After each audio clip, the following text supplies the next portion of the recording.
Hello students, इस video में हम डिस्कस करेंगे एनसीईआरटी क्लास 10 मैथमेटिक्स का चैप्टर नंबर 4 का जो हमारा एक्सरसाइज है 4.2। उसके एक्सरसाइज 4.2 के क्वेश्चन नंबर 3 से सॉल्यूशन देखेंगे किस तरह से सॉल्व होंगे। इससे पहले की जो बेसिक कंसेप्ट है क्वाड्रेटिक इक्वेशन की यानी द्विघात समीकरण की, वो मैंने लास्ट वीडियो में बताई थी आपको, और जो फर्स्ट क्वेश्चन है और फर्स्ट एक्सरसाइज 4.1 है वो भी सॉल्व करा दी थी। अगर आपने वो नहीं देखी है तो आप हमारे चैनल पर जाकर वो वीडियो देख सकते हैं। तो अब आप देखिएगा, यहाँ पर हमारे स्क्रीन पर एक क्वेश्चन लिखा हुआ दिख रहा है कि ऐसी दो संख्याएं ज्ञात कीजिए जिनका योग 2700 और गुणनफल 182। तो हम क्या करेंगे इस क्वेश्चन को सॉल्व करने के लिए, सबसे पहले एक संख्या मान लेंगे। माना एक संख्या x है। अब देखो, चूंकि दोनों का योग कितना है, दोनों का योग है 27, तो दूसरी संख्या क्या हो जाएगी 27 माइनस एक्स। और इस तरह से फिर उसने कहा है कि उन दोनों का गुणनफल, जब हमें संख्या पता चल गई है तो दोनों का गुणनफल कितना है 182। तो हम देखो कैसे करेंगे इसको, यहाँ पर मान लेंगे। माना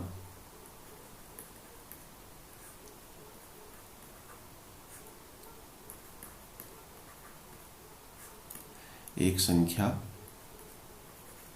बराबर x, तो दूसरी संख्या क्या हो जाएगी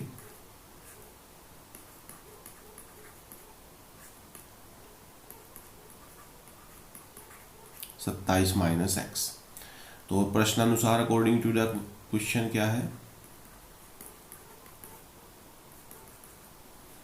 संख्याओं का गुणनफल कितना है,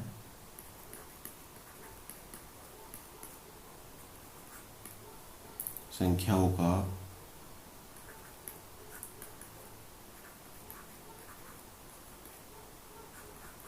गुणनफल 182 है। तो यहाँ पर आप गुणा करेंगे x इंटू 27 माइनस एक्स 182। तो x की मल्टीप्लाई करेंगे, देखो ब्रैकेट में, तो ये आ जाएगा 27x माइनस एक्स स्क्वायर 182। और अब देखो, इसको क्वाड्रेटिक इक्वेशन की फॉर्म में लिखेंगे। इसको हम ऐसे लिख सकते हैं minus x square plus 27x और ये माइनस का 182।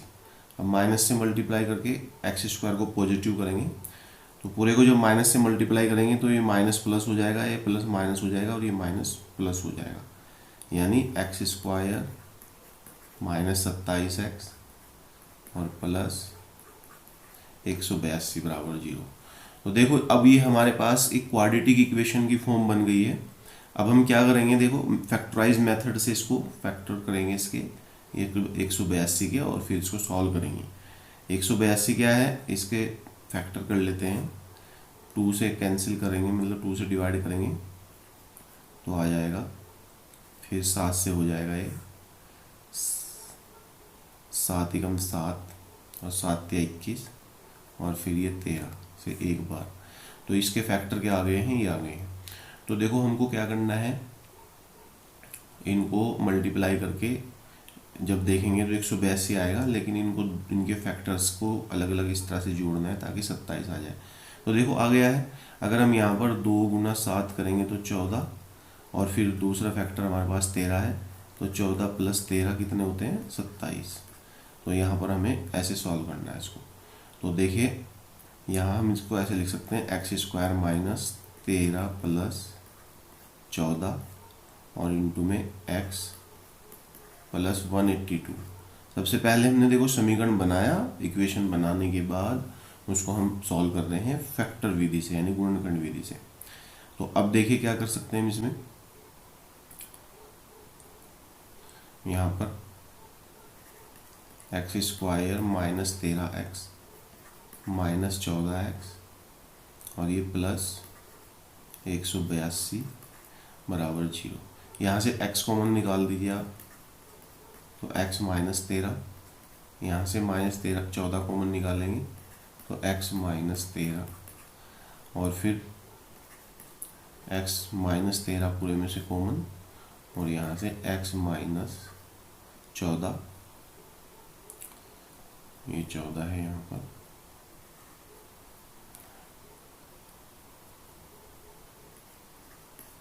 और ये बराबर 0। तो देखो दो कंडीशन है यहाँ पर कि यदि x माइनस 13 बराबर 0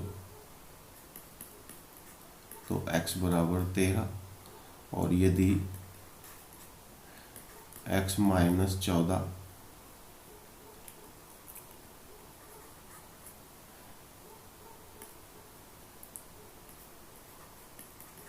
बराबर 0 तो x बराबर 14। तो अगर एक बार 13 है तो दूसरी संख्या क्या आ गई हमारे पास, 27 है ना, क्योंकि देखो हमने संख्या क्या ली थी, एक x थी, दूसरी क्या थी 27 माइनस x। तो यहाँ पर अगर हम x बराबर 13 लेते हैं तो 27 माइनस 13 यानी कि 13,14, और अगर हम x बराबर 14 लेते हैं तो फिर x बराबर 14 लेते हैं तो ये हमारे पास 13 आ जाएगा। इस तरह से हम करेंगे इसको। तो इस तरह से हमारे पास संख्या या तो 13 है या 14 है, या फिर कहिए 14 और 13, अतः संख्याएं, अतः यहाँ लिख देंगे संख्याएं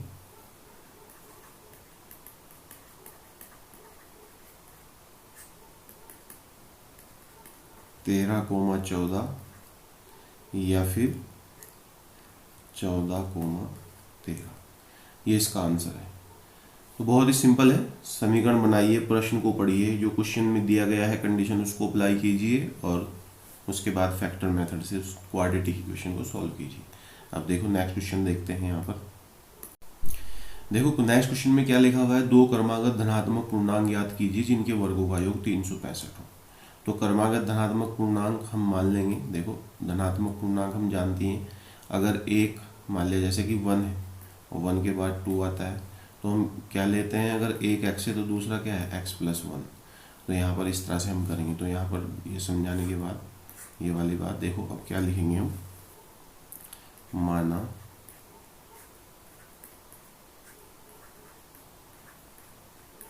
दो क्रमागत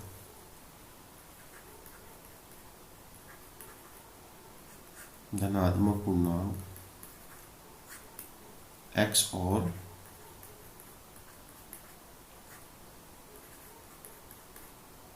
x प्लस 1 जिनके वर्गों का योग कितना दिया गया है 365। प्रश्नानुसार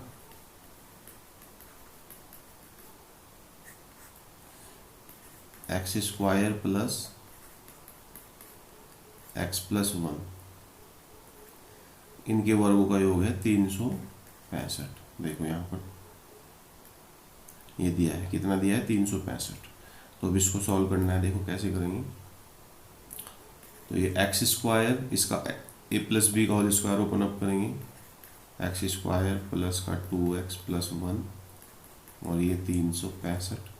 यहाँ पर इनको जोड़ेंगे तो 2x स्क्वायर हो जाएगा। देखो एक्स स्क्वायर में जुड़ जाएगा, और ये क्या है 2x प्लस 1, फिर 365 को इधर से इधर लाएंगे। तो अब देखो ये क्या हो गया, 2x square plus 2x minus का 364 बराबर 0। 2 से डिवाइड कर दो तो x square plus x minus 2 से इसको डिवाइड करेंगे, 2 एकम 2, 2 अट्ठे 16 और 2 दूनी 4। तो देखो फिर वही 182 बन गया हमारे पास। अभी हमने देखा था 182 का गुणनखंड कितना आया था 13 गुना 14। अब अगर 14 में से 13 घटा दे तो 1 आ जाएगा। तो चूंकि यहाँ पर 1x है तो इस तरह से हम इसको घटा देंगे। तो देखिए हमारे पास इक्वेशन ये बन चुका है, x square plus x minus 182 बराबर 0। तो अब देखो इसको कैसे सॉल्व करेंगे हम, इसको हम लिख देंगे 14 माइनस 13 और इंटू एक्स, और ये माइनस 182, उसके बाद x square plus 14x minus 13x minus 182 बराबर 0। यहाँ से x कॉमन निकालेंगे तो x प्लस 14, यहाँ से माइनस 13 कॉमन करेंगे तो x प्लस 14 बराबर 0। पूरे में से x प्लस 14 कॉमन है और यहाँ से x माइनस 13। अब देखो यदि x प्लस 14 बराबर 0 तो x बराबर -14। अब चूंकि पूर्णांक कैसे दिए गए हैं, धनात्मक, तो चूंकि ये माइनस आ रहा है तो माइनस को हम क्या करेंगे, अग्राह्य यानी एक्सेप्टेबल नहीं है ये वैल्यू, तो इसको लिखेंगे अग्राह्य। और यदि x माइनस 13 बराबर 0 तो x बराबर 13, ये एक्सेप्टेबल है। अतः पूर्णांक क्या हो जाएंगे,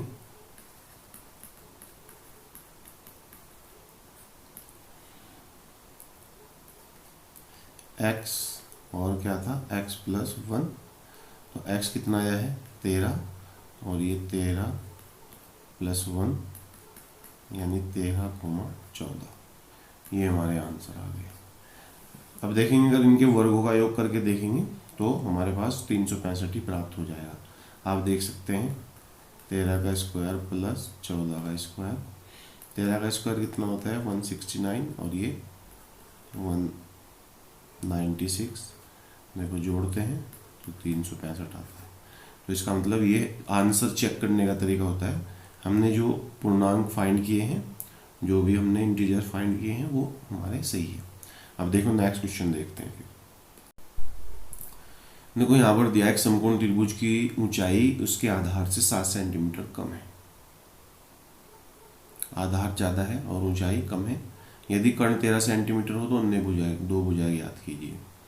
तो कर्ण तो बता दिया। अब देखो आधार से 7 सेंटीमीटर कम है, तो हम इसमें मान लेंगे, माना त्रिभुज का जो आधार है वो क्या है हमारे पास x है, तो ऊंचाई कितनी हो जाएगी उसकी x माइनस 7। तो देखिएगा कैसे करेंगे हम। तो ये मान लिया हमने, माना त्रिभुज का आधार x है, तो त्रिभुज की ऊंचाई कितनी हो जाएगी x माइनस 7। मान लिया ये x है आधार इसका, तो ये कितनी हो जाएगी x माइनस 7, और इसका कर्ण कितना है 13। तो समकोण त्रिभुज में हम जानते हैं पाइथागोरस प्रमेय से,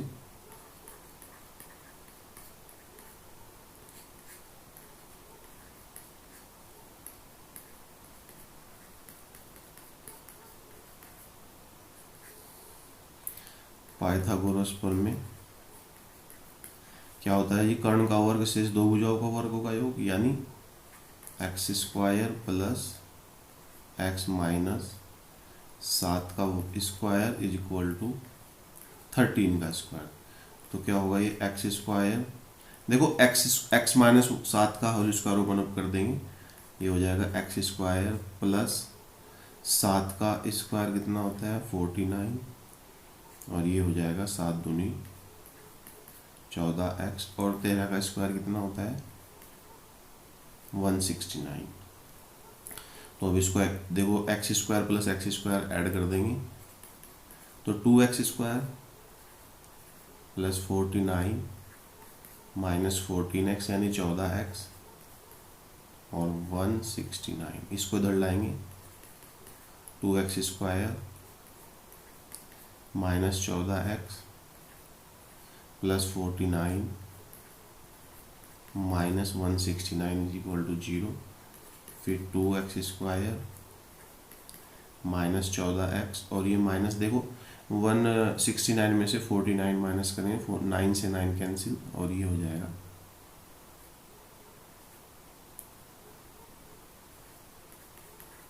120 यानी 120। अब हम क्या कर देंगे इसमें 2 से डिवाइड कर देंगे, 2 से, चूँकि देखो 2 से डिवाइड होने वाला इक्वेशन है ये, तो यहाँ पर 2 से हम क्या कर देंगे डिवाइड कर देंगे इसको, तो क्या आ जाएगा ये। तो अभी इक्वेशन बन गया देखो द्विघात, और हम क्या करेंगे इसको सॉल्व करेंगे, 60 के फैक्टर कर लीजिए आप 60 के, तो यहाँ से 30, फिर ये 15, फिर 3 पंजे 15, फिर 5, तो ये आ गया फैक्टर। अब इन फैक्टर को हम क्या करते हैं, इनको ऐसे करना है कि घटा के 7 आ जाए। तो देखो अगर हम देखेंगे 3 पंजे 15 और 2 दूनी 4, तो 15 में से 4 घटाएंगे तो 11 आएगा। अगर हम इस तरह करें 6 और 10, भाई हम ऐसे करें कि 2 तिया 6 और 2 पंजे 10, तो इनका कोई भी कॉम्बिनेशन नहीं बनना ऐसा। अगर हम करें 4 तिया 12 भाई, 2 गुना 2 गुना 3 यानी कि 12 और 5, तो 12 माइनस 5 कितना हो जाता है 7। तो ये फैक्टर लिए जाएंगे यानी कि 12 और 5, 12 और 5 लेंगे यहाँ पर। तो यहाँ क्या कर देंगे, एक्स स्क्वायर 12 माइनस 5 यानी 12 minus 5 into x minus 60 is equal to 0। और ये क्या होगा, एक्स स्क्वायर माइनस का 12x और प्लस का 5x और माइनस 60 इज इक्वल टू 0। यहाँ से क्या कॉमन निकालेंगे, x, तो x माइनस 12, यहाँ से 5 कॉमन निकालेंगे तो x minus 12 is equal to 0। पूरे में से क्या कॉमन, x माइनस 12 और यहाँ से x प्लस 5 और इज इक्वल टू 0। तो देखो दो कंडीशन आ गई है यहाँ पर भी। एक क्या है हमारे पास, यदि कर करके लिख देंगे हम यहाँ पर, यदि इफ x माइनस 12 बराबर 0 तो x बराबर 12, और यदि x प्लस 5 बराबर 0 तो x is equal to minus 5। अब देखो माइनस में तो किसी की भुजा की लंबाई हो नहीं सकती, तो ये भी एक्सेप्टेबल नहीं है यानी अग्रह वैल्यू है। तो इसका मतलब x की वैल्यू कितनी आ गई, 12 आ गई। तो अब यहाँ पर भुजाओं की लंबाई क्या हो जाएगी,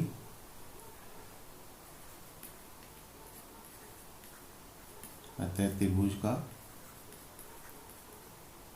आधार कितना है, x, और x की वैल्यू कितनी है 12, और ऊंचाई कितनी हो जाएगी,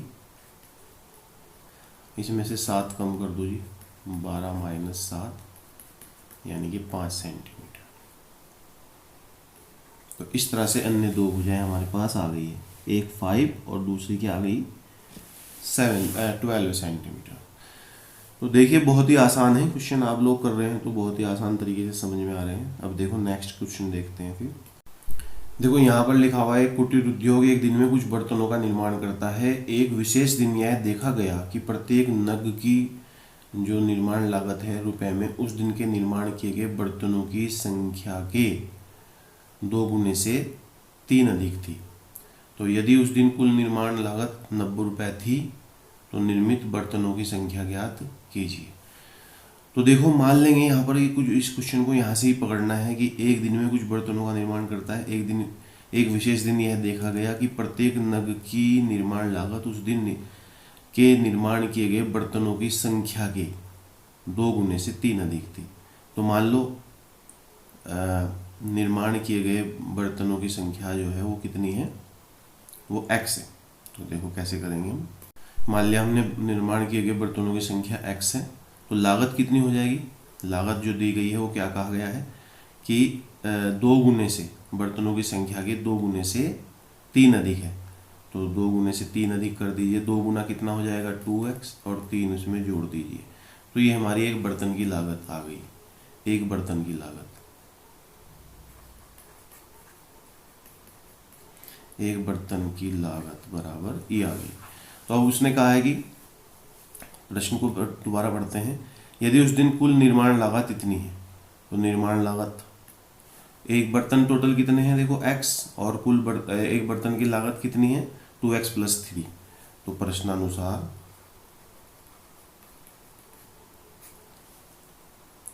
x इंटू 2x प्लस 3 बराबर 90 रुपये। तो यहाँ पर मल्टीप्लाई कर देंगे, 2x स्क्वायर प्लस 3x 90, इधर लाएंगे इसको, 2x स्क्वायर प्लस का 3x माइनस 90 इक्वल टू 0। तो अब देखो 90 की गुणा आप करेंगे इसमें 2 के साथ, तो कितना हो जाएगा 180, और 180 के फैक्टर करेंगे तो 90, फिर यहाँ पर 2 से डिवाइड करेंगे 45, फिर यहाँ पर 3 से डिवाइड करेंगे 15, और 3 से डिवाइड करेंगे 5, और ये 5 से। तो इसके फैक्टर कर लिए देखो 2 3 3 5, क्या फैक्टर आ गए 2 गुना 2 गुना 3 गुना 3 गुना 5। और इनको हमें ऐसे करना है जिनको घटा के 3 आ जाए। तो देखो यहाँ पर अगर हम करेंगे 4 तिया 12 और 3 पंजे 15, तो अगर 15 में से 12 घटा देंगे तो 3 आ जाएगा। तो सिंपल क्वेश्चन हो गया ये। तो 2x स्क्वायर यहाँ पर 15 माइनस 12 और x माइनस 90 बराबर 0।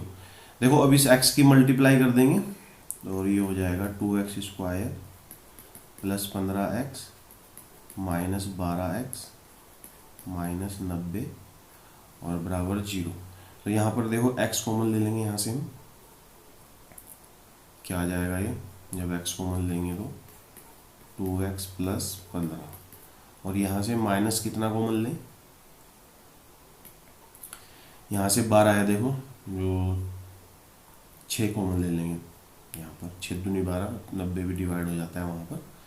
तो यहाँ पर 6 कॉमन लेंगे, 6 कॉमन निकाल देंगे तो यहाँ 2x प्लस 15 बराबर 0। पूरे में से 2x प्लस 15 यानी 15 कॉमन, यहाँ से बचता है x माइनस 6 बराबर 0। अब यदि 2x प्लस 15 बराबर 0 तो 2x बराबर माइनस 15 और x is equal to minus 15 बटा 2।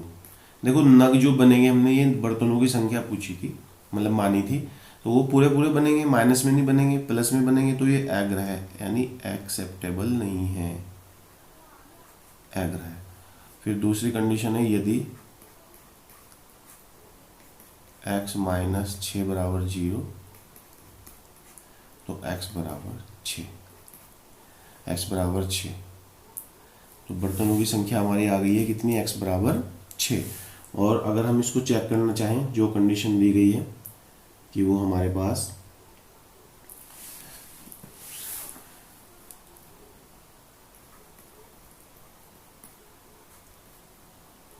बर्तनों की संख्या x बराबर 6 और लागत, एक बर्तन की लागत क्या थी, 2 गुने से 3 अधिक, तो 2 गुना 6 प्लस 3 और ये कितना आ गया, 6 दूनी 12 और 3 15। अब देखो दोनों का गुणा कितना है, 90, 15 6 90। तो इस तरह से ये हमारा आंसर आ जाता है। आई होप कि ये वीडियो आपको पसंद आई होगी। अगर आप हमारे चैनल पर नए हैं तो हमारे चैनल को सब्सक्राइब करें और हमारी वीडियो को लाइक करें तथा दूसरों तक शेयर करें। Thanks for watching this video.